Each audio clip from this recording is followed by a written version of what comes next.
Welcome back on the AM show, and let me also usher in my colleague Bernice Abubedo-Lanta, who joins me now in the studio. Good morning, somebody. Good morning. How are you doing?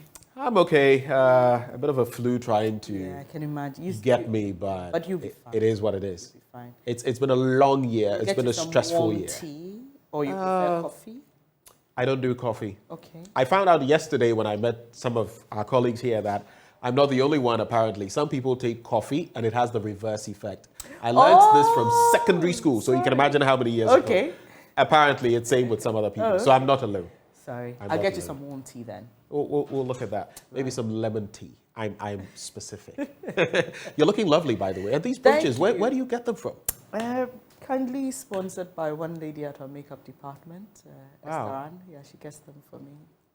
Thank Lovely. You very much. Okay. I like your pocket square thingy. This is not a square. What's it? Like a pocket flower? It's a pocket square. It's just intentionally spilling over, which is how I'm hoping that fortune, grace, goodness, mercy will spill over for me in 2023. Amen. And for all our viewers as well, let me say thank you to you and welcome to the show. Ben, this morning we're talking the IMF. We've gone through the budget phase and all that, and we know that that's like the biggest thing, next biggest thing staring us in the face. And so we've got someone who is well versed in that area to help us, especially in understanding where we are, what the terms are for us in moving to the next step. Well, joining us now, he's been there, he's done that. He's a former finance minister. I'm talking about Seth Terkper. He joins the conversation as Ghana is expected to get a staff-level agreement with the IMF. That is come tomorrow. But what can we expect? Those are the matters we're dilating on with Seth Terkper and our other guest. Mr. Terkper, a very good morning to you, sir. Thank you for joining the conversation. Yeah, good morning to those of you in the studio. Good morning, Bernice, and Good morning. good morning to your viewers and listeners as well. I hope you can hear me clearly. Very clear. We can, sir. Now, before we get into the nitty-gritty, in fact, we know about some things you have forecast in the past, things you said that maybe a blind eye was turned to, which the chickens have now come home to roost, and we've ended up at the doorstep of the IMF. But would also like to look at your thoughts in terms of what we can even expect from this IMF deal. You have a package for us. I'd like you to share your thoughts on that quickly before we proceed with other aspects of the conversation. Yeah, thank you very much. May I know if you'll be showing this from the studio? Yes, we'll do that for you, sir, from the studio. Thank you very much, yes. So thank you very much. Yes, I did, by way of introduction, I did, write a number of articles. I also did, do various radio and TV programs, including my series on PFM tax, warning about some of the trajectory, all the way back, I would say, from 2017. It sounded like sour grapes, regrettably, initially, but I thought that with time, I would say, frankly, that most people saw the perspective, which I was trying to show with respect to deficits, and the debt in particular, and the selective way in which we were showing certain numbers and thinking that we were doing fiscal consolidation. So I believe that is what you are alluding to. Unfortunately, we are where we are, and we have to take, the hard and difficult bite in going through an IMF program, which no country wishes, but we all, most of the time, end up there, and I believe that will be the subject for our discussion.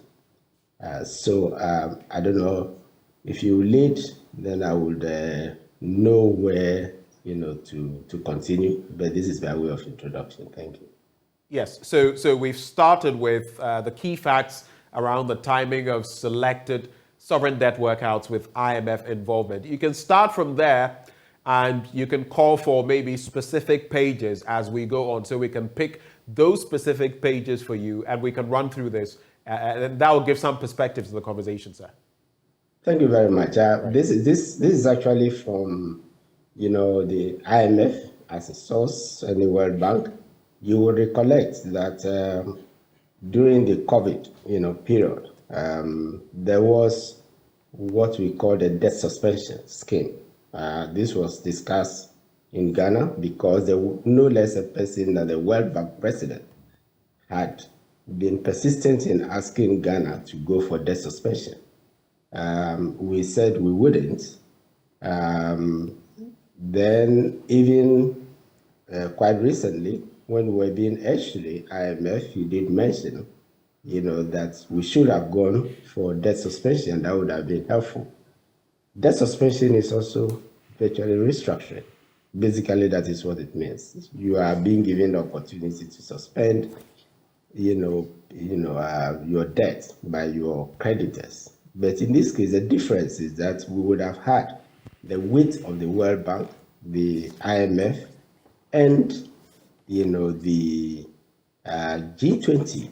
Actually, it was a G20, group of 20 initiative. That is the world's, we'll say, wealthiest and then selected number of countries. It's been in the news, if you remember, if you would recall recently, where President Ramaphosa is asking for more representation of Africa on some of these groups. But we have the G7, which is the world's richest, and then the G20, and they sponsored the debt suspension scheme, and it simply meant that, they brought creditors for the sovereign countries to the table, and they prevailed on them,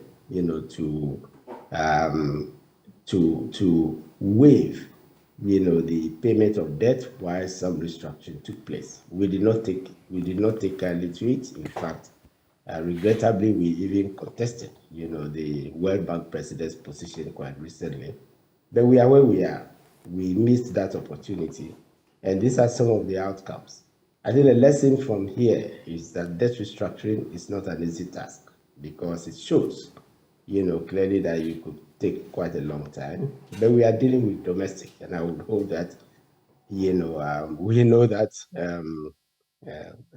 those at the table would see eye to eye with the government. But remember, we also have the external debt where we've done bonds, and that also would have to come in. And considering that, as we shall see in the next presentation, this is virtually a prior action, an action that you have to take, before, you have a full agreement, but also a scheme which the fund itself, which has lent money to Ghana and continues to lend money together to Ghana and the World Bank, which will be supporting the program, would have to make sure that, Ghana is capable of paying them. So it's not just about other debtors, but we should remember that, these countries are also have given us loans, and so when you come to the multilateral loans and the rest, and we come to the point of either, non-payment, or, God forbid, as they say, default, they would also be part of the exposure. And so one of the, things we are being urged to do by the fund is to come to some agreement, that, we'll be able, to arrange, our affairs with those who lent money to us, including themselves, so that we do not default. Are there So any other slides you would like to call for so we can just finish dilating on those before we continue with the conversation? Yeah, I sent one, considering that you wanted us to discuss, the process. Right.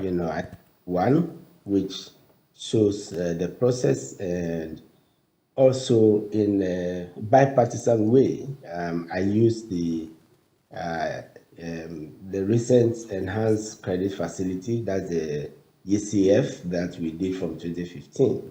And I use examples from that to indicate, to show, usually there are conditions. So the conditions, as I mentioned, is prior actions, and then you also have, performance indicators or criteria, which you normally call PCs, and then you have structural, measures.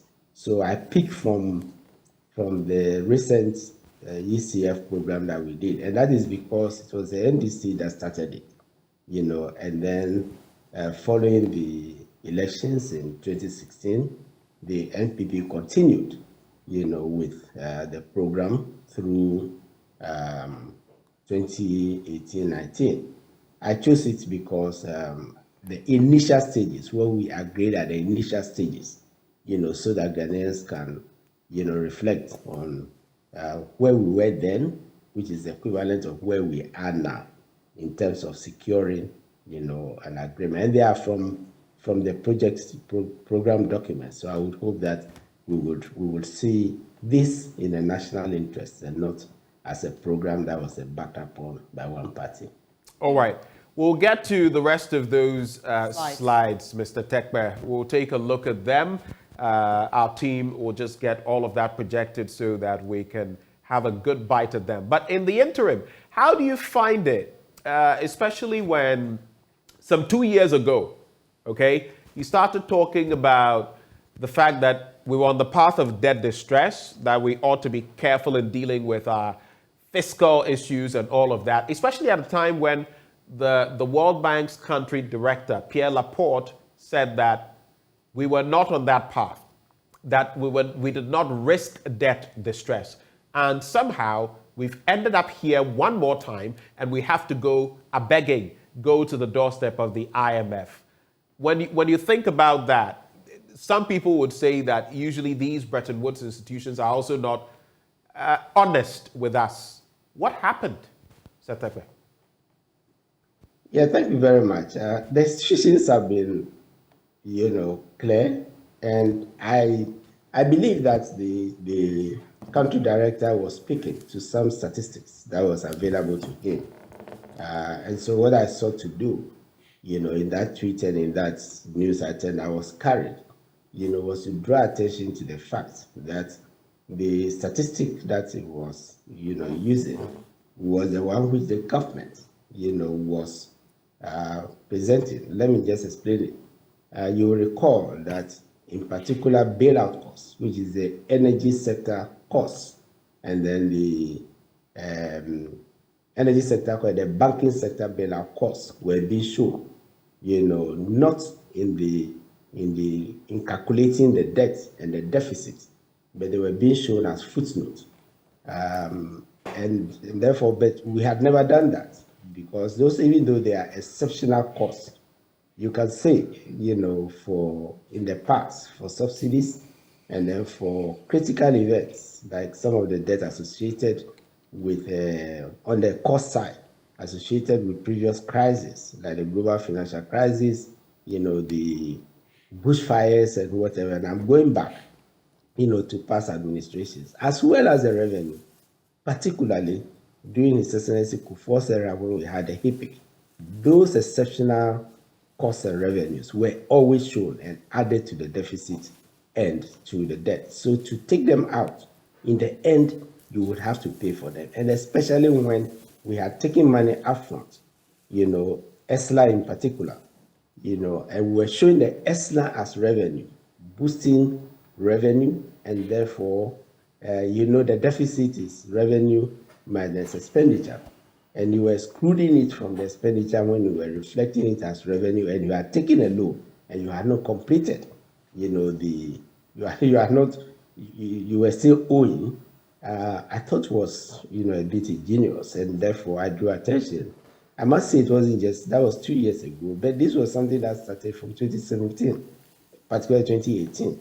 And I started pointing out that it will come to hunters, because the question always was, yes, you may show it as a footnote, but is Bank of Ghana, taking account of it as a debt? The Ministry of Finance, that's the fiscal and monetary agencies. So eventually, it doesn't matter what you show, it will end up being actual deficit and actual debt, and that is where we are today. To their credit, and that is why I said that I wasn't blaming the country director entirely, because he was using certain statistics, but to their credit, in the 2019 Article 4. But I have a little concern there. You're saying he was using our data, but oftentimes you would realize that the IMF, the World Bank, they have their own data on countries, some of them not necessarily coming from those countries themselves. So what happened in between? Absolutely. And that's the point I was saying, that there was a major correction in 2019 when the Article 4 of the IMF was published. And that was when the ratings agencies, the IMF, the World Bank, and everybody came in sync and started adding, these costs in calculating our deficit, and so, as I said, we are prone to making, mistakes. That's why I said, I wasn't blaming, I was just drawing attention, but in the event that we continued and others continued, particularly in our national narrative, then I was saying that we were being complacent, Right. in what we were doing. And eventually it will come, to haunt us. And I think that is where, we are today. We all know our deficit situation. We know our debt situation. Unfortunately, it looks like even in the current budget, some of that is happening. But I'm told it is assumptions that are made, that are being made, in anticipation of the debt restructuring. The fact is, we are presenting an as-is statement as we speak, or as the budget was prepared. Yes, Right. the budget is forecast and an estimate, but you have to be cautious when you are making estimates of expenditure. You err on the side of caution, and you don't create an optimistic, picture, about the process that we are going through. So even now, just to wrap quickly on this point, so we can look at the slides and have a deeper conversation. So even now, you're saying that just like you said in 2019, that our fiscal deficit stood at 7.3%, not 3.9 or 4.5%. Even now, in our budget, there are still problematic areas, gray areas that we need to deal with in that as-is, circumstance that you refer to. Yes, there are gray areas that needs to be explained because, for example, I see a technique that was used in 2017. You would remember in the 2017 budget, it was said that, the administration of which I was a part, had left significant debt, and then there was an offset. And no less a person than His Excellency the President corrected it, the Minister for Finance corrected it. I see the same methodology being used in the current budget. And if that is the case, it will be unfortunate. But the important thing is that I think everybody's eye is wide open, and I wish there will be a better explanation. I stand for correction, and I would accept if an explanation is given, via the debt. I would only warn that, we should be careful in not anticipating that in calculating our deficit. One would have thought that, this will be explained, more explicitly. Mr. So Tekpe, yes, that's now we'd like you to now take us through the processes, what you put together, so that we have a better and a fair understanding. Then we can delve deeper into the concerns and issues raised. The slides Yes, are thank ready you. now, so we'll put them on and then you can walk us through them. Yes, please. Yes, so I have in two parts the steps, that we have to take in reaching an agreement and some of the conditions which are in IMF programs irrespective of countries. So we can move on quickly. Yes, so the first major step is what we are going through now. And that is what we would normally, say that, an IMF program, when we were being urged to go for an IMF program, there was much resistance. And let me also mention, that it's alleged that in 2014, thereabouts, personally, I resisted going to the fund program, where we had a belief that we could go through it, but when we were not getting budget support and the rest, we all came round, we went to Senchi, and I hope that is settled. So that was not actually, when we did a homegrown policy. But it is a right which you have as a member country of the IMF, but it will not be forced on you. And that is why some of us believe that we are at least 2 years too late, because, or even more, because in 2019, after the Article 4, it was quite clear that we were having problems before COVID. But even now, we still hear that narrative, and we seem to blame everything on COVID, Ukraine, and we had a gap of 3 to 5%. We don't have time, we can discuss that later on, which was clear from the Article 4. And then when we did you remember the COVID loan, that report also shows the 3 to 5% fiscal gap, which is what has caught up, with us. Now, we eventually made, the request. And once you make the request as a member country, then the fund will come. And you saw that, within a matter of days. Of course, His Excellency had been there, the finance minister had been there to meet with no less a person than the managing director. So I believe they were in readiness. So within 3 or 4 days or so, there was a team which will come and do a preliminary assessment, which precedes, the actual engagement to start the process of what we call negotiations to reach an agreement.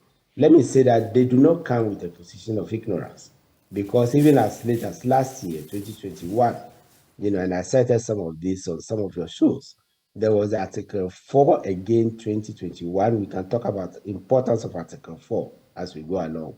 There was Article 4, 2021, and there was a debt sustainability analysis in 2021, which shows that the situation was getting precarious, but again, we waited until now. So we are at that point, of the negotiations, and that is the staff visits, which will come first to a staff level agreement, which I explain in the next slide. So, excuse me. So what you have, up there, is you would reach a staff level agreement, which is basically saying that, we have had discussions, the fund is satisfied with the data and other statistics, that, they were given, and all this will be put together, and the key, as I said, we'll come to it, is that in the summary of that will be contained in what we call the letter of intent, which is the intention of the government to do an IMF program. And then there will be the Memorandum of Economic and Financial Policy, which spells out the current situation of the economy, the measures that we intend, together with the fund, World Bank, African Development Bank, development partners, to resolve that crisis, both fiscal, monetary sector like energy, banking sector, and all that. That will be in what you call the Memorandum of Economic and Financial Policy. And the letter with the memorandum as an attachment will be signed by the Minister for Finance and the governor on behalf of government, that's governor of the Bank of Ghana, on behalf of, government and the people of Ghana, that we are ready now to start the implementation. Of course, internally, there would have been cabinet, there would have been parliament, parliamentary approvals and others. This is the first major step, which is what the fund mission and the government is hoping to achieve. So what, if we ask ourselves, what is it that will come out, is the LOI, letter of intent, and then these are still drafts. Now, once that is done and agreed between government and the mission that is here, they will then carry it to the fund. And when they go to the fund has Africa department, European department, Middle East, and others fund. So we belong to the African department, obviously. So the Africa department will then, of course, they are engaged, but the management will then review it, and once they are satisfied and give approval, it doesn't mean that we are getting a program immediately. That document, will be sent, to in the press. To the press slide, please. It will be sent to all the other departments. So let's go to the slide before. The slide before. So Tekpa is referencing the slide before. Let's quickly go to that. So once that is done, but I hope that your viewers follow my narrative. Once that is done, it will go to the Africa department, and Africa department will then distribute it to departments that the fiscal affairs, that deal with revenue, they deal with budget issues, and they deal with debt issues, and they will look at the document. Because remember, there are solutions, and it is the technical departments, that would, help, in getting us out of the situation. Once they give their consent, they will raise some questions and others, and that would result in another round of discussions, with, the government. Not necessarily another face-to-face. These days it can be done via Zoom, and a lot of meetings have been taking place via, Zoom, or on the web. Okay, so we go to the next slide. Once these departmental comments are taken into account, it means that we are getting closer. The document will now be sent to the executive directors. By the executive directors, every country belongs to, a directorship. And in Ghana, we belong to the directorship with Iran, with Afghanistan, with, the Middle. At the time of independence, when we became members, remember Ghana was the first, so there were many African countries. So when it comes to executive directorship, if our executive director is the executive director from, Iran, so it will be distributed. And the reason why it is sent to their offices is that, remember, it is executive directors who are going to eventually approve, the LOI and the Memorandum of Understanding, Memorandum of Economic Policy. Let me say LOI and MEFP. I hope that's how, we'll remember that. So that stage will be done. And when the executive directors have sent in their comments and everybody is agreed, then the documents will be sent to the IMF board. This process normally takes about 6 months or so. But in a situation where you have critical issues, remember, like the debt arrangements that we are going through now, which is critical for even a board meeting, it could be longer. And this is why, we would hope that, those processes, would go through as quickly as possible. Typically, you have others at the table, particularly the World Bank, because the World Bank is a sister institution, the Bretton Woods institution, if you remember. And so the document would also go to the World Bank board. It will go to African Development Bank board. These two, I mentioned these two because these are the institutions which are at the table in the discussions, and often we hear about the fund, but they are the ones who give budget support. The IMF typically gives balance of payment support. But one of the things that I've sold, in essence, you can say that the IMF loan is for balance of payment support to strengthen the currency, right? Through Bank of, so that goes to Bank of Ghana. And in the past, it's Bank of Ghana that has paid that debt. The debt that, the Ministry of Finance pays, because they use it to manage, the balance of payment, that the Ministry of Finance pays is the World Bank, African Development Bank, a development partner budget support, loan.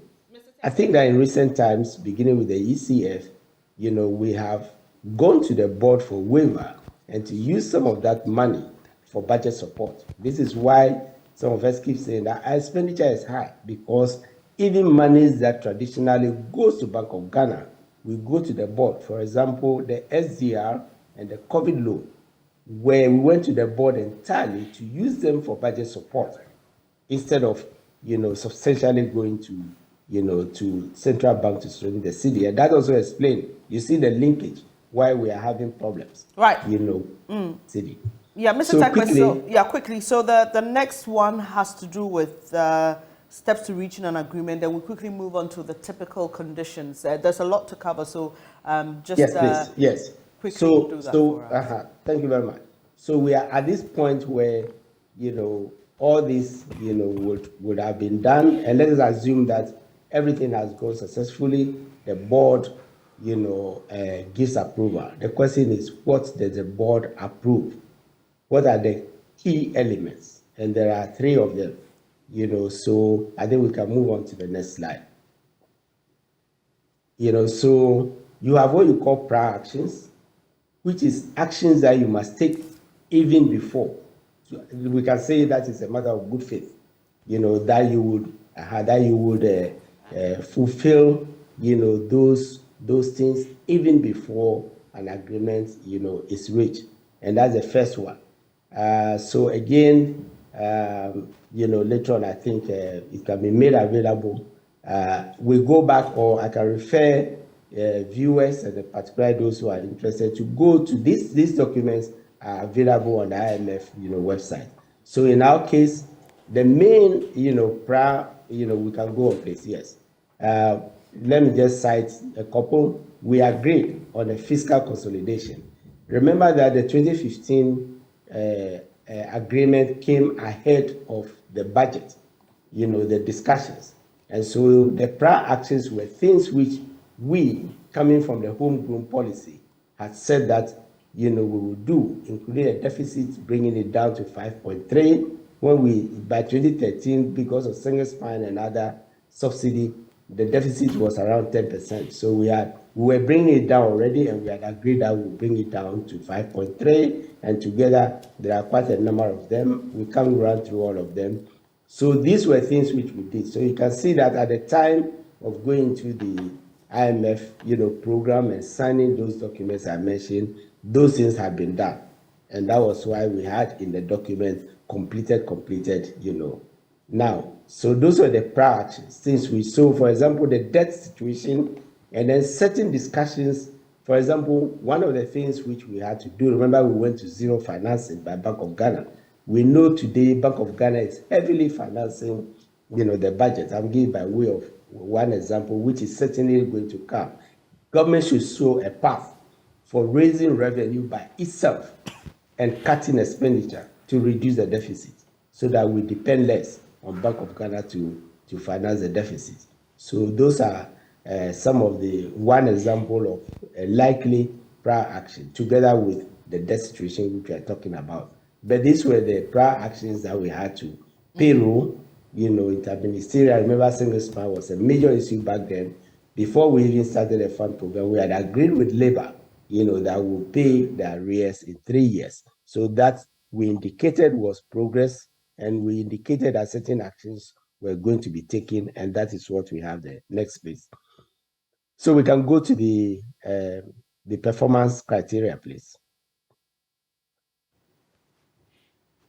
Yes, so the performance criteria and indicative targets. The performance criteria are things which you want to do, throughout the period of the program. In the case, at the time of negotiation, you can see it's 2015 to 2017 because we wanted it to overlap the election year, to show that we can hold on, to fiscal discipline and monetary prudence. And so it was up to 2017, but it was extended, as I said, to 2018 and 2019. So you have, a floor, primary fiscal balance, that is the budget. We're talking about the budget being sound. We're talking about Bank of Ghana, the reserve situation and others.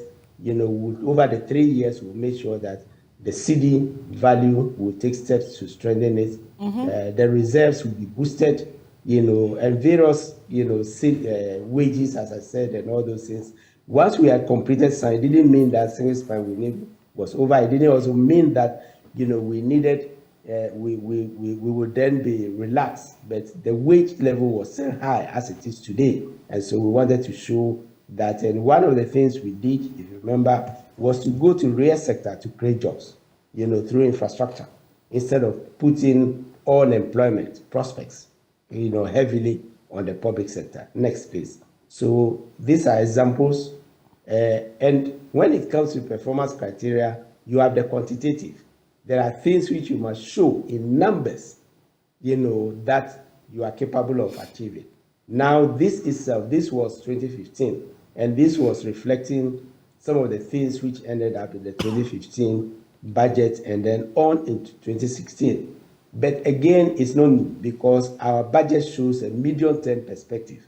So they are just looking at, since you have a 3-year medium-term perspective, the fund will go through and make sure that step by step, we will be able to come to fiscal discipline and monetary discipline. So this is why they said they are called performance, your performance during the program. And it is this which will be reviewed normally every 6 months. And that's where we talk about first review, second review. In the case of this particular ECF, there were 8 reviews, the 7th and 8th by the time we ended.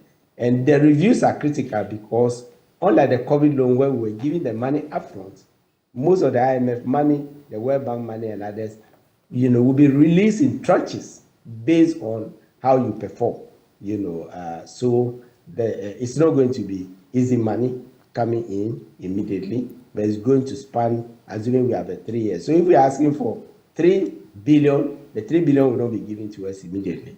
Of course, we'll have the World Bank and others coming in, but it will be spread. And this as and when you achieve this. Next, please. So, but then remember, you are being helped out of the current situation, but you also need the structural reforms. The essence of the structural reforms is that you are, for example, a good example, let me be very practical.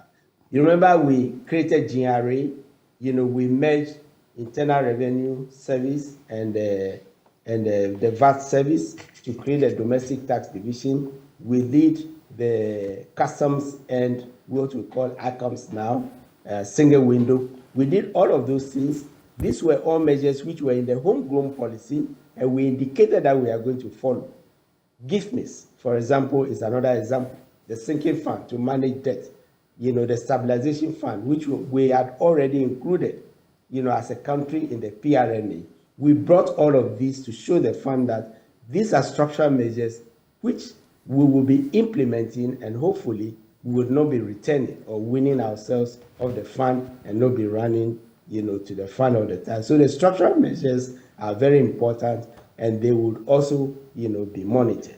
And I would hope that in the interest of the country, we would have these structural measures revisited, because many of them, have, for example, off-budget expenditure and the rest, they would all now have to come in.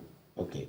So I think this summarizes what I wanted to present. The slide is there, so maybe we can scroll through quickly, but basically this is what it means. So you have measures, fiscal, you have monetary measures, you have measures in the real sector. For example, the energy sector debt, for which we had ESLA, but unfortunately have still not finished paying. Some lingering banking sector debt, arrears owed to contractors.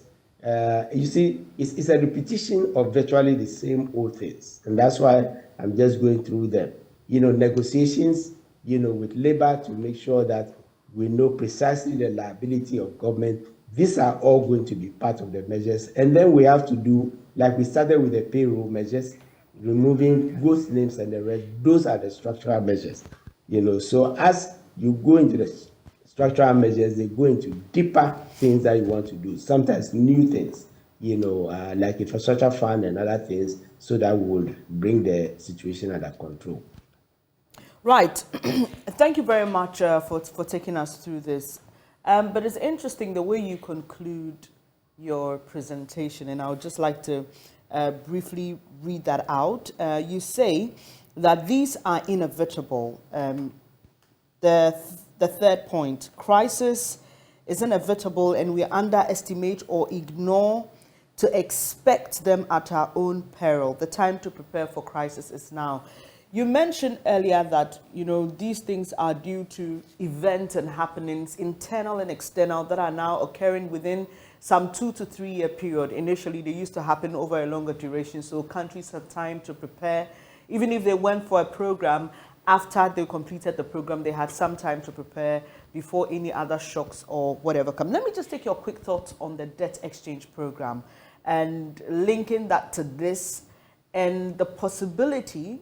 Some have raised concerns that, look, this appears to be problematic. Already there are concerns that key stakeholders were not engaged. Are we likely to see more delays if the program doesn't become as successful as government wants? Your quick thoughts on that. Yes, it will definitely lead to delay, because as I said, the bank, the fund and the bank who are going to be giving budget support, development partners. Remember, if we take money from USAID, it's a US government money, assuming it's a loan. If it's a grant, it's a grant. But for you to even get future grants, you have to carry your affairs well. So yes, if we do not reach agreement, it will be worrisome, because it means that the support that the economy requires will not be coming quickly.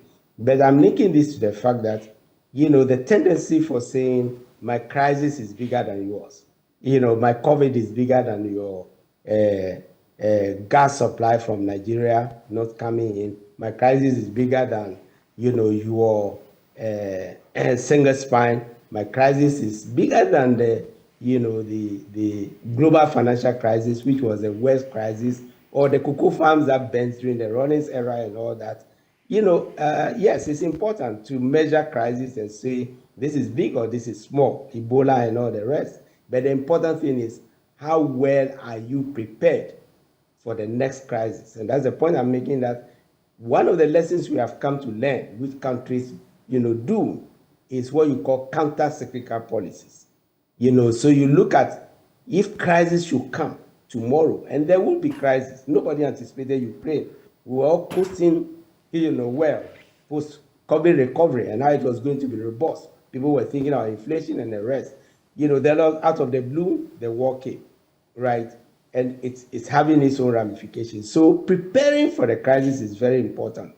And this is the reason, we started the stabilization fund. Remember when we had COVID, we went to the stabilization fund because we said never again.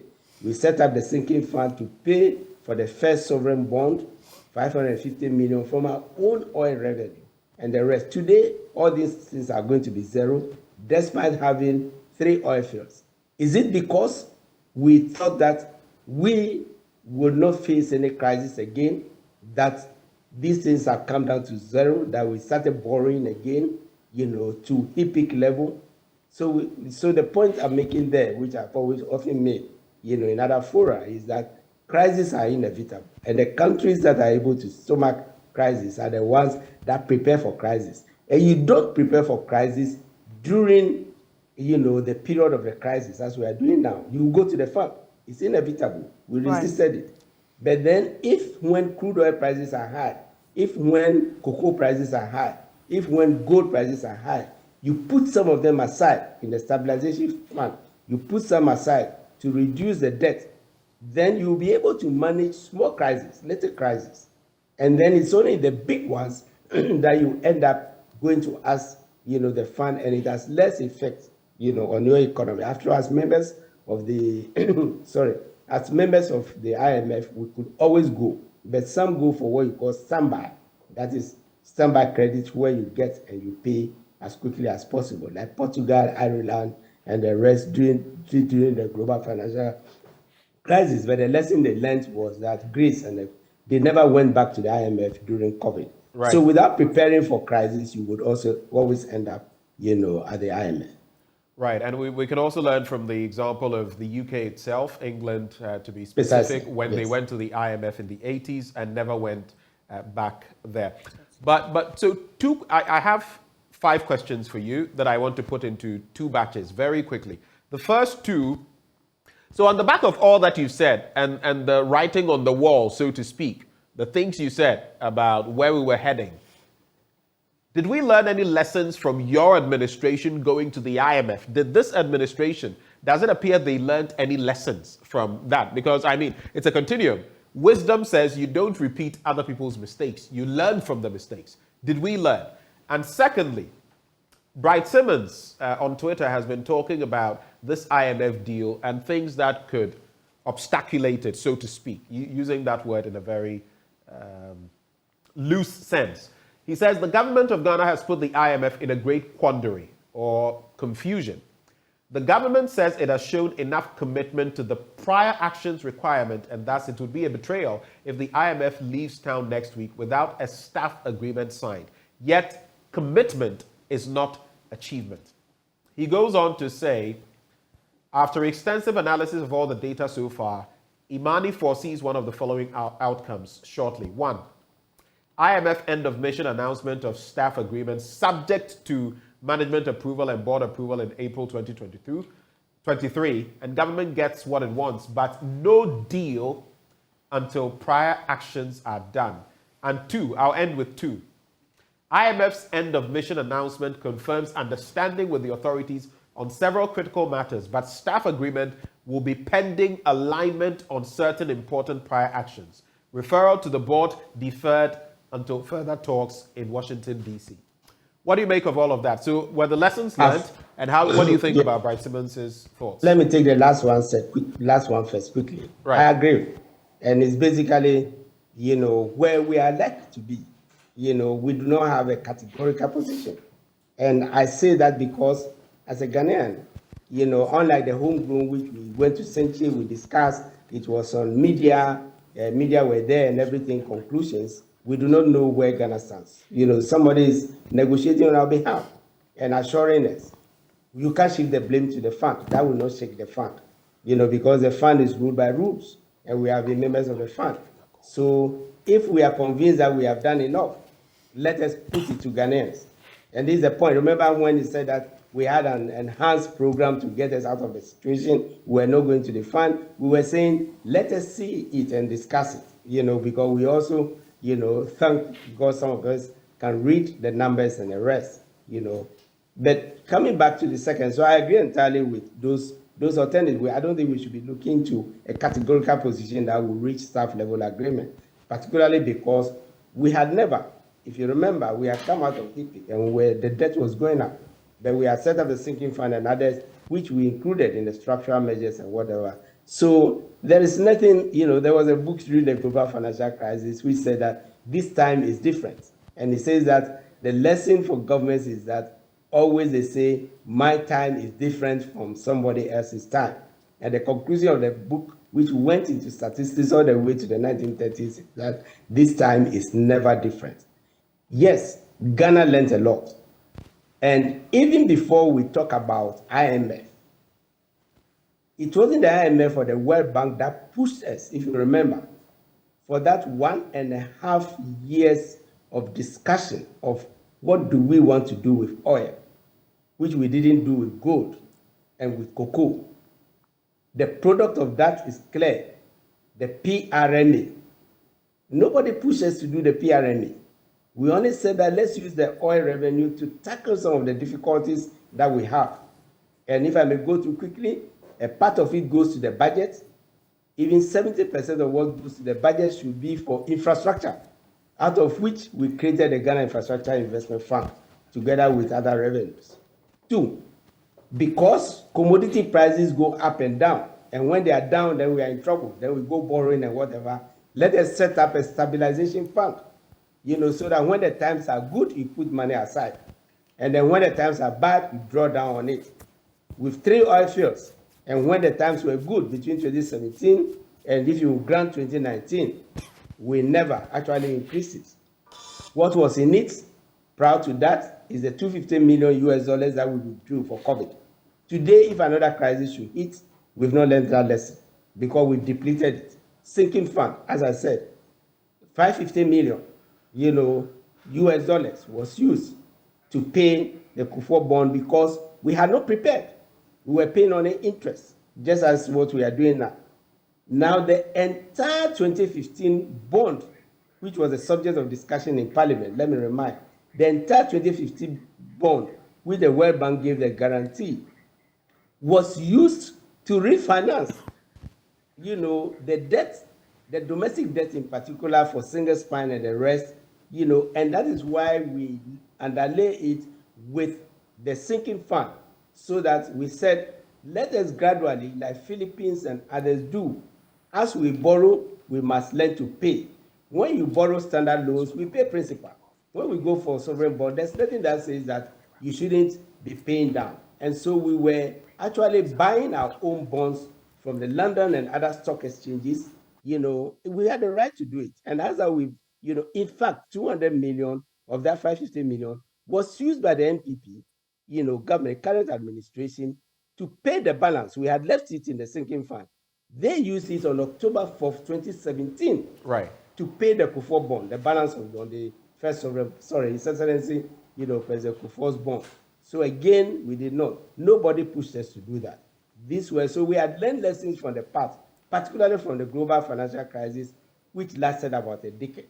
So I think we should just go back to that.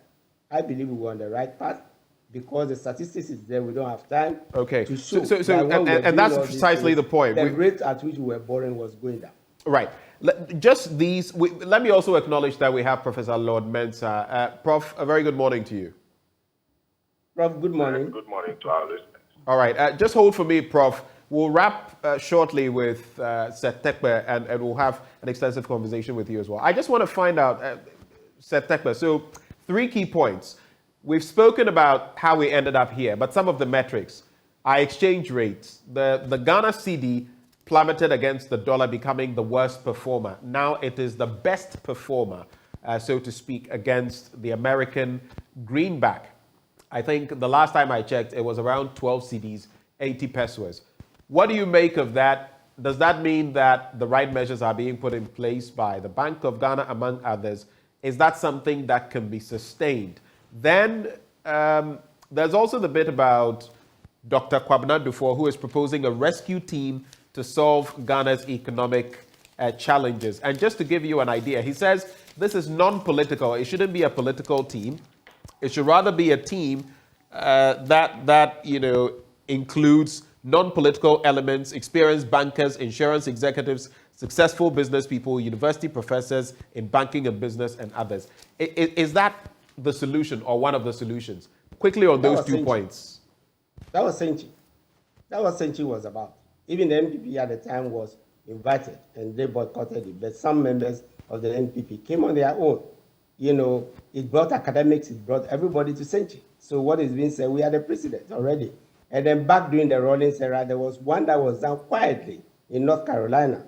May he rest in peace, Dr. Butchwin, Misata, and others. There was something that was done in North Carolina, sponsored by USAID, to talk quietly, about the policies that were going to go into the then ERP SAP, and where we were. So there are precedents, to this. When we had single spine, we brought labor to the table. It wasn't only labor which were who, other people came in, media, everybody, and we brainstormed, we put the facts down, and, So yes, I agree, to that. That is what we have been. The strength of the cedi is transit, because remember, it is what? Did you say transitory? It's transit, because I say it's transit because we have the period when we had the Pupu money. And remember, oil prices are shot up and it's now going down, which is when we build the stabilization fund and the rest. So I hope that, as I said, when the time is good, we are putting some of the money. Now it's very difficult, but as we stabilize with the fund, we can go back and put in these structural measures. Without those structural measures, without infrastructure, without, growing the economy, we would go back. Just a quick follow-up. I didn't mean to follow up. So when you say it's transient, do you mean that maybe after some things happen or do not happen, for example, the IMF deal, the cedi could start losing ground again to the dollar? Just quickly on that. No, the IMF deal, we should clean a deal because that also will support. But I'm saying that those are one time. Remember, let me make a point. Ghana has received $6 billion or more, from 2020 on account of COVID. $6 billion. I'm not talking Ghana cedis. The IMF itself, which is at the table today, gave us $2 billion SDR and COVID loan. Yes, it's a loan, but it is resources that came in. The World Bank, China, and everybody gave us money. Why didn't we use that? And it is far bigger. Those amounts are bigger collectively than all the IMF programs that we did in the past. Then during 2020, remember before we stopped going, we had 2 billion, but we couldn't go for the 3 billion. If you added 8 billion, what is it that is eating the economy? Such that these big sums of money, no government had done, even no government got support explicitly and say this is for your crisis since the Rawlings era. It is only this administration that got all these monies that we are talking about. So again, I'm saying that the inflow of money, 1 billion or whatever, and saving the situation, that is it. No. And the mistake of saying that, we borrowed to provide forests. You don't borrow to provide forests. You borrow to pay your loans, right? So I'm saying that we should stop these measures. That's the extent to which I'm saying some of them could be transit because they will pass. But if you don't have the means, that's why, for example, we created the Exim Bank as one of the measures to help the non-traditional sector, to bring in forex in a more orderly manner, the way Cocoa Board, helps, cocoa farmers. Cocoa Board itself is on its knees. Mr. Tekpe, so let's hold it here for now. So we also have Professor Lord Mensah Burdis, and interesting perspectives that Mr. Tekpe has given us. Exactly. Let's hear Running us from through the formulation of the IMF program, what we'll need, the actions, the prior actions, and all the criteria. Thank you so much, Mr. Tekpe, for spending time with us here this morning. Prof, so... hello, Mr. Tekpe. Were you saying something? I said, if you don't mind, I'd like to stay on listen to Prof. Right, that's okay. That's fantastic. Thank you so much. Prof, so, well, government says it's hoping to reach a staff level agreement by December 13. That's just a few days away. But as Mr. Tekpe has taken us through the processes, it doesn't mean we are out of the woods yet. What are you picking? If you're picking up any information, is this a possibility, the 13th of December? And if it so happens, what is the idea of how fast we can go through the other processes to ensure that we get our economy back on its feet? Yeah, well, 13th is just, I think, tomorrow or today. Today is on the 12th. So if it's 13th, then it's tomorrow. So far, I have not gotten any signal. But such questions, I mean, it should have, channeled to those who are sitting, right in the strong room, dealing with IMF.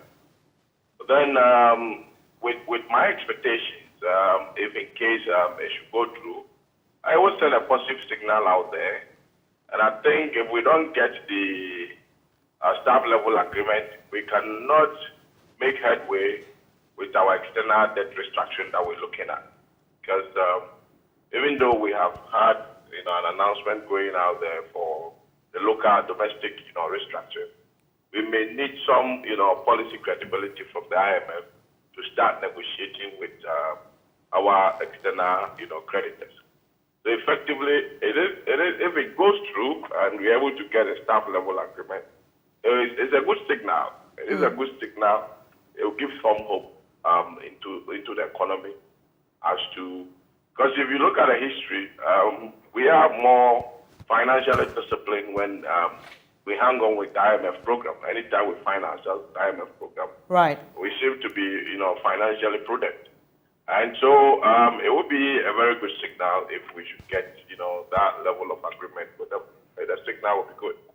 Right. So GUTA, the Ghana Union of Traders Association, has commended government and the Bank of Ghana for the performance of the cedi against the dollar. Do you think this is a sign of good things to come? And could it have an impact on how fast we're able to, or is it indicative in any way of something good we're doing, and could it have an impact on our program?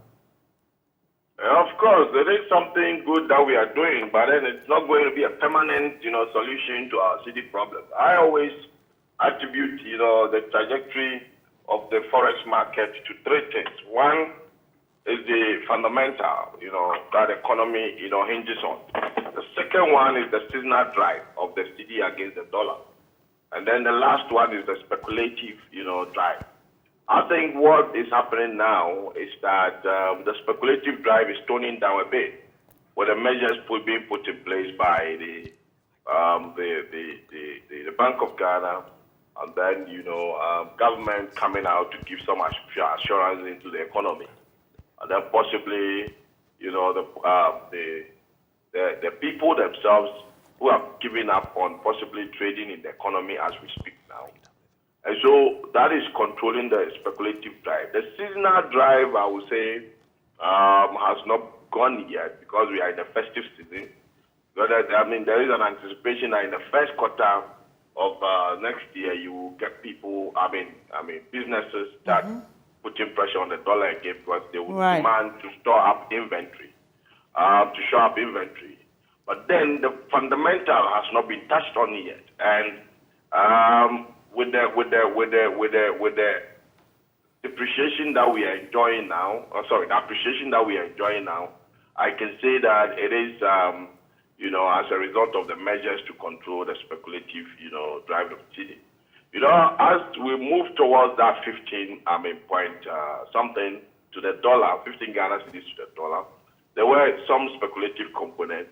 And now that we've had some measures from the Bank of Ghana, that is going to come down to find a natural level.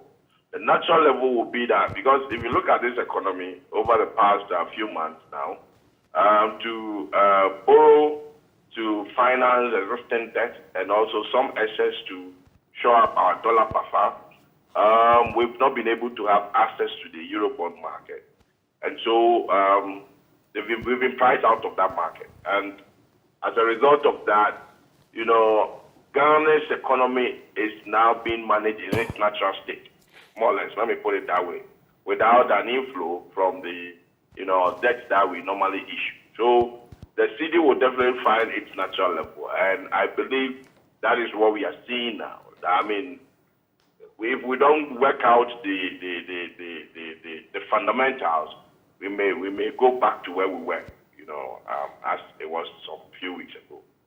Right, Prof. Let me bring in Dr. Theo Champong via Zoom now. Doc, Mr. Seth Tepper just gave us a presentation running us through the IMF program, what we'll need, the prior actions and all that. But in concluding, he mentions what you and other experts have had reason to complain about how our engagement with the IMF has been repetitive. But he ends by saying that we need to prepare for crisis, whether big or small.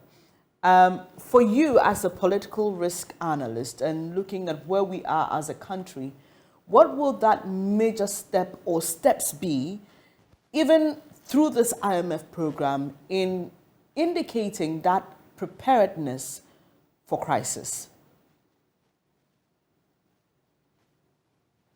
Sorry. Right. Can you hear me? Yes, we can.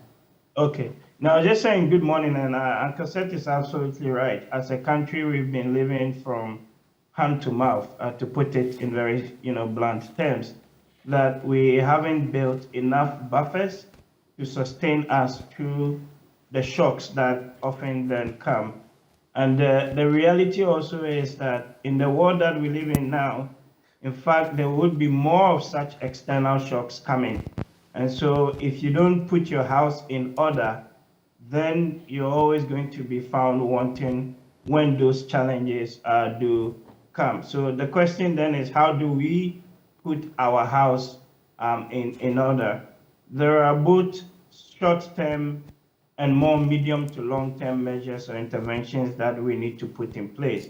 But one of which fundamentally is growing the economy in a way and manner that it trickles down to the ordinary Ghanaian. So it's not just then a question of exporting raw materials, but the proverbial value addition and seeking to increase both our primary balance, but ultimately getting our budget to be run on a surplus basis and not on a deficit basis. That's more long to medium term. And within that, also, of course, making sure that we have a very clear import substitution strategy to ensure that we can at least, grow some of the things that we need within the economy ourselves to consume without necessarily spending hard import dollars to bring them within it. But in the short term, it comes down to some of the cuts or the austerity that we should be expecting as part of this IMF program. The government has already indicated bits of it in the 2023 budget, but the real test would be to what extent, if any, they would be able to commit or stick to the measures that they have proposed in the budget. And that's where some of us really have concerns, because historically, if you look at most of our budget projections and the numbers, we always over-project on revenue, but under-project on expenditure. And every time you come the end of the year, you have this big gap between those revenue estimates, which never really materialize, and then the expenditure side, which we always end up, overspending. That's the perennial issue that I think we need to address. Right. Other than that, all these external shocks will continue to expose us. Doc, there are those who believe that the world is structured in such a way that it will be difficult for countries like ours to reach the level of independence when it comes to our finances that first world countries have reached. time and time again, different governments, different administrations have these elaborate plans on how we can, as a country, you mentioned export and import more, less, export more, so that we can bring in more revenue. They talk about Ghana Beyond Aid, very, very ambitious plans.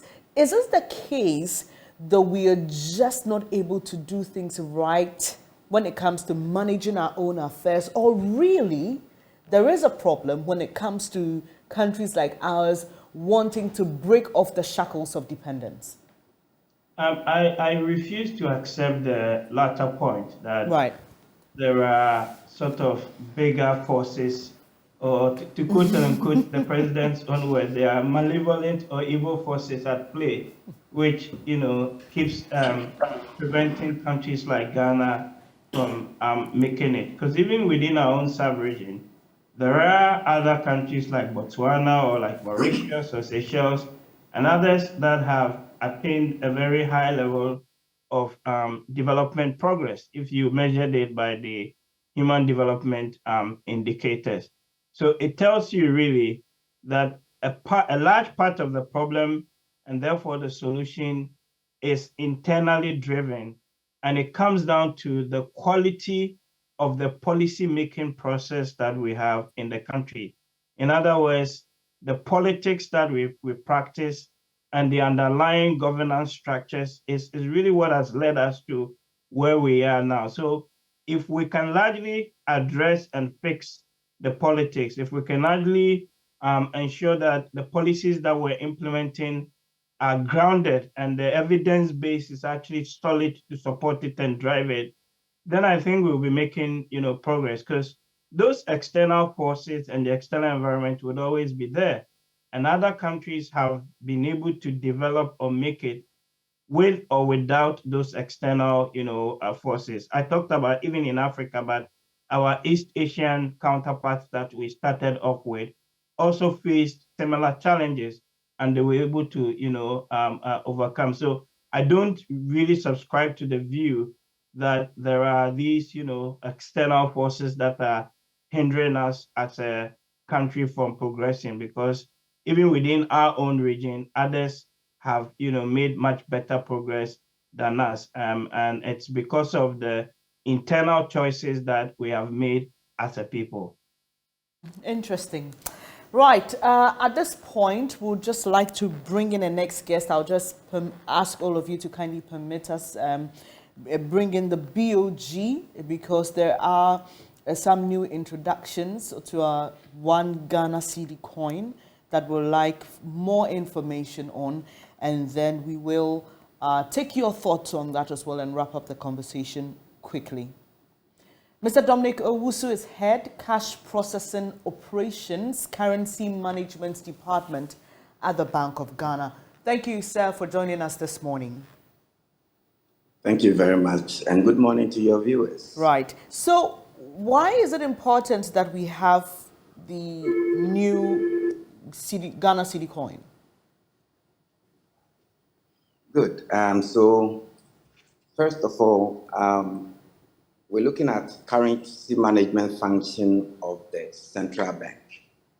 And with the currency management functions, I think it involves a number of activities, all aimed at ensuring the availability of cash for transactions. And so these activities are also aimed at ensuring the functionality of the banknotes and public trust and confidence in the currency. So generally, the central bank continues to have an eagle-eye view of cash activities in the economy.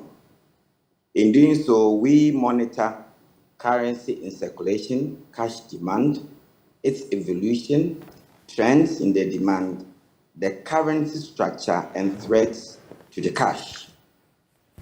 Now, everything that we do must be done to ensure cost effectiveness and efficiency.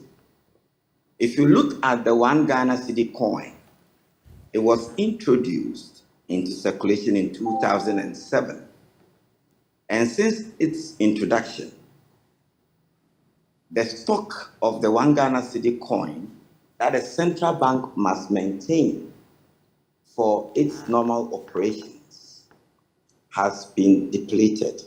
So since its introduction in 2007, we've been doing operations with the coins that were minted in 2007, and the stock has currently been depleted.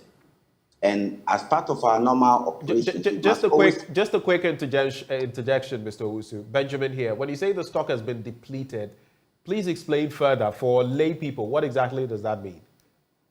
So, as part of the function of the central bank, we must make sure that cash is available. So, when you go to a bank and you need cash for transactions, you must have it.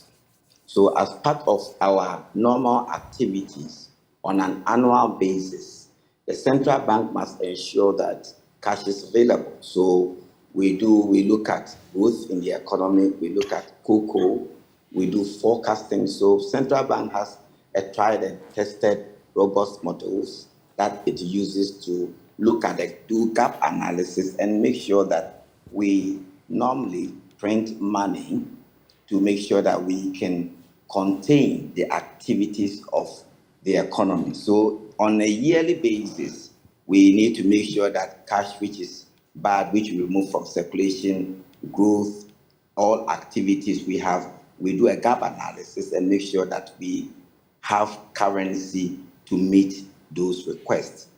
So in the same way, when with the 1 Ghana cedi, we realized that the stock of cash or coins that we have in our vault has gone down. It is very low, and it will not be able to meet our projected cash demand. So when I say it's depleted, it means that your stock of cash that you have in the vault has gone extremely low, below what you can use for your normal activities. And it's gone extremely low due to?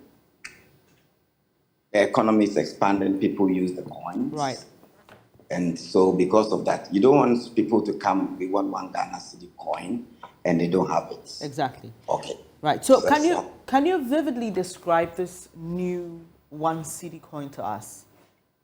Okay, so the 1 Ghana cedi coin, because let's appreciate that this is not new. It is an upgraded version of the new coin. So the coin that we have, which we've been using, because of old technology that was used to produce the coins in 2007, if in 2021, 2022, you want to issue or restock, you cannot go back to the old technology. So it means that you must use existing technology which is robust enough and then also meets modern standard, advanced technological standard. And you also have to look at what threats is there. That is why technology has given us this opportunity. So first of all, the coin, the image, or the iconographic images of the old and new are the same. So if you look at the coin, the front and the back of the coin, the coat of arms, and then the scale of justice, they are the same for both the 1 Ghana cedi coin, the old and the upgraded. How? The old and upgraded. Am I still online, please? Hello? Hello, Mr. Owusu, you are. We can hear you clearly. Fantastic. Okay, so the old and the new are the same. However, there are 3 levels of security that every currency must have. We must have the public features, the commercial bank features. So the public features, we call it level 1. The commercial bank features, we call it level 2. And the central bank features, we call it level 3. In 2007, they had their own technology at the time. So now, the number 1 public recognition feature on the coin is what we call the latent image. So under the scale of justice, there is a block. And within this block, if you tilt the coin left and right, you will see a radiating star image, which you switch to the symbol 1 Ghana cedi sandwiched between 2 small stars. And that we call is the #1 public recognition feature, and it's below the scale of justice. Secondly, this coin, like the old coin, is also bimetallic. It means that there are 2 different metals. In the old coin, we have the middle area, which is gold, and the outer area is silver. With the upgraded coin, there's a switch. The middle is silver, and the outer is gold. That is one distinct feature.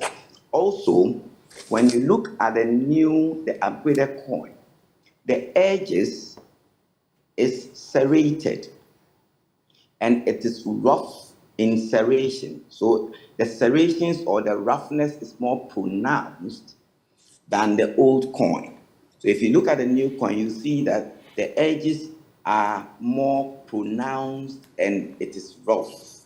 Right. Now, other things that you will not see is that this coin has a more defined machine readability. It means that when you take it to the commercial banks and they are using machines to receive these coins, the reception of the machine, the signal is very pronounced. And also, even if you melt those coins, there's also a feature in it which we call the high security feature. If somebody goes to melt the coin and I come there and I do some analysis of the coin, I can say that this is the coin that was introduced by Bank of Ghana. So they are quite very, very distinct feature that makes this coin very... Mr. Usu, there are issues about the timing of the circulation of these upgraded notes. And while you answer that, just let us know when we'll start seeing this coin in circulation. So the coins are due to be put into circulation today. That was our announcement. So it will be put into circulation on the 12th of December 2020. So today, you should be able to see the coins in circulation. Is it that we are going to see them in circulation, or we should be able to see them in circulation? Which is it? If people were to go to the banks today and say they wanted the new 1 Ghana cedi coin, would they get it? Okay, so they should get it, but I don't think that it's every branch of the commercial bank which may have it. We expect all of them to have it, but it's not a showstopper. Right, so go today. Right, so there are also concerns about the timing of this circulation and whether it feeds into any of the major economic structural reforms that are happening. Okay, so on that note, I think that as a central bank, we must make sure that the velocity of cash. So when we talk about velocity of cash and exchangeability, it means that when somebody does a transaction and wants a change, the person must have change. When somebody wants to price to any level, you don't have to create that room for people to say that because there is no change, we cannot do ABC. So currently, I think that if you look at what is in circulation, you realize that the 1 Ghana cedi note. So let me come back a little. To issue a 1 Ghana cedi bank. So, Mr. Usu, let me just make this a little. We're pressed for time. We need to address this. So while you go on, just make it very brief for us, please. So to issue a 1 Ghana cedi banknote and to issue a coin, it is the same cost. In the cost analysis, it is the same, almost the same cost to issue a note and to issue a coin. And as part of our transactions, we are always ensuring that we have stock of these notes and coins to meet economic activity. So if you want to issue, and then when you issue 1 cedi note in circulation, it only stays in circulation for less than 6 months, 8 months, not more than 1 year. So the coins stay in circulation. I think you can look at 2007, since we started after redenomination, these coins have been in circulation. So if you would today issue a banknote, one cedi banknote, then it is economically wise and cost effective to do the same thing in the coin. All That right. is why the central bank is issuing these coins. Okay. Mr. Usu, my final bit to you, and then we shall take reactions from our three guests and call this discussion a wrap. It's interesting. I had penned down something, and you just spoke about paper money or cloth money, which is what it really is, or coin money. In printing currency, there is cost. What are going to be the financial implications of this on our country? I'm sure lots of people will be curious because of our precarious economic situation. What is it looking like? How much are we going to cough up in order to get these sums of money, the coins? Okay, so I think initially I indicated that as part of our transaction, our daily activities, we have to make sure that cash is available. That one, you cannot do anything about it. When somebody gets to the bank and needs money, it must be available as a legal tender, and that must be satisfied. So whatever you do, as part of our operations, cash must be made available. But in doing so, it must be done in an efficient and cost-effective manner. So if Bank of Ghana sees that in doing so, if you continue to issue banknotes and these banknotes have to be removed from circulation, if you look at the quality or the nature of one Ghana cedi banknotes, because of the velocity, those banknotes are used for transactions at a low level. And because of the tropical nature we find ourselves in, and because of the velocity of cash, these banknotes become deteriorated quite early. So because of that, you would have to use a cost-effective way, which is the coin, to be able to save the country a lot of money. I don't think that you want to go to a bank and say that you need money and it's not available. You can see the kind of problem it will create. But in doing those operations, how best can the currency management function be operated to make sure that we save the country money? Right. And this is exactly what the central bank has done. Finally to you, Mr. Wusu, do I get a sense then that we are trying to phase out the paper or cloth notes in exchange for these ones when it comes to the lower denominations? Because it appears also that the 2 cedi note is not in circulation as much. So I think that instead of saying cloth, we say cotton. Cotton band. Okay, yes, sure. Thank you. you. So I think that the central bank has indicated that it is gradually phasing out the one Ghana cedi banknotes. However, it is still a legal tender. It is legal because it's the central bank which has the sovereign authority and mandate to issue notes that has issued it. It hasn't demonetized those banknotes. And of course, tender because it has to be accepted when it is offered. So we maintain that the one Ghana cedi banknote and the 2 Ghana cedi notes are still legal tender and must be accepted for transactions. However, the central bank has made a clear statement that it is gradually reducing to save money on the issuance of the banknotes, the 1 Ghana cedi banknotes and the 2 Ghana cedi banknotes. All right. Mr. Usu, I don't know whether you'd like to stay with us as our three other guests, just have brief reflections on this bit. Or do we still have Professor Mensah, Dr. Theo Champong, and Sir Tepe? Okay, so 30 seconds for each of you on this matter. And I'm just holding you, Mr. Owusu, so that in case they say something you need to clarify, you can do that. I'll start with you, Sir Tepe. Okay, let's start with Dr. Yes, thank you Champong. very much. Thank you very much, Ben. I think in the economy things should evolve, and that's the context in which I see this. But I've been making a difference between accountability, and the independence of the central bank. And yes, we are seeing this. I hope that, as some are alleging, it is not part of the trend towards monetization. There is weight also. The coins are usually waiting for transactions and the rest. And I hope that there will be a balance, in terms of the notes, and then the new currency. But the bigger point I wanted to make is when I mention this is the central bank itself has been heavily financing the deficit in the context of the discussions, and is going to be part of, the IMF.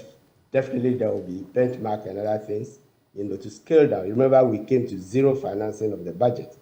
I'm not sure if Dominic is in a position to, but I will ask that since the deficit is approved by Parliament, we have the Appropriation Fund, the Appropriation Act, and all those things. There is a linkage with the fiscal, and this is why I make a distinction between independence and accountability. We should be moving towards, the US, the UK, where there's no restraint on the, there's even a compulsion on the part, of the governor to appear before, if not the whole house, the committee, the finance committee, right, and other relevant committees, to give some accountability, to what is, what the government, what the central bank has been actively involved, okay, when it comes to some of the issues, right, that we are discussing today. So it might look like, a different trend towards what Dominic is, but I just want to put things in context. The central bank is heavily,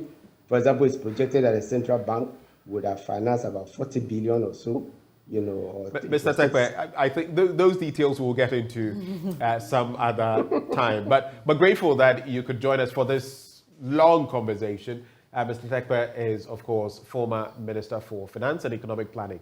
Dr. Champong, your quick take. Let's narrow it down to some 30, 40 seconds on SANE. Yeah, absolutely. I mean, I kind of align with Uncle Seth's points of view on the bigger issue of accountability of the central bank and some of the issues around the deficit financing and inflation targeting, etc. But on this specific issue of the currency, I think that is the right call of action to sort of replace some of the old notes and coins within the system. I think particularly the coins with the new enhanced security features, and that would then add or restore, put more trust in the currency within circulation. So that definitely for me is the right course of action. Dr. Theo Champong, we're grateful that you took the time to join us this morning. Professor Mensah, you have the final bite, some 30 seconds. All right, so we've lost Professor Lord Mensah.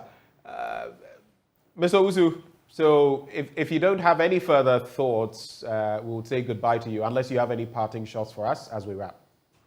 So I want to encourage the public to accept the coins and use them.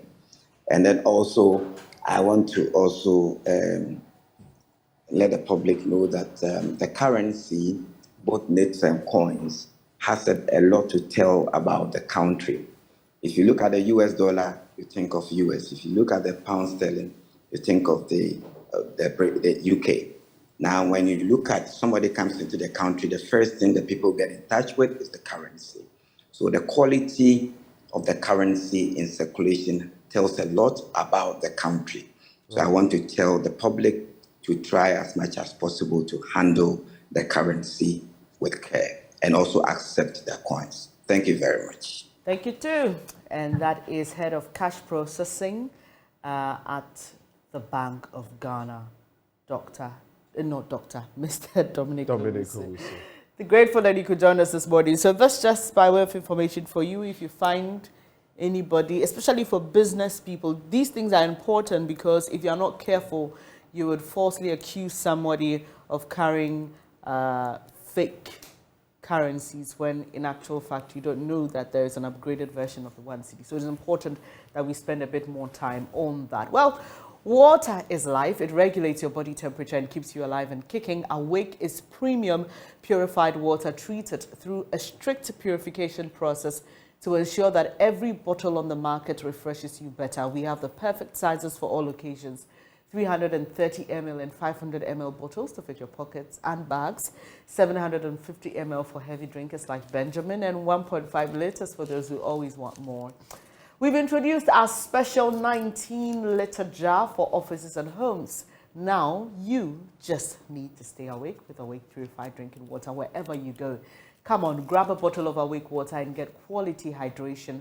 Awake Purified Drinking Water, one for life. Remember, for every bottle you purchase, an amount is donated to the National Cardiothoracic Center. produced by Casapreco. For bulk purchase, please call 026-235-1251. This advert is FDA approved.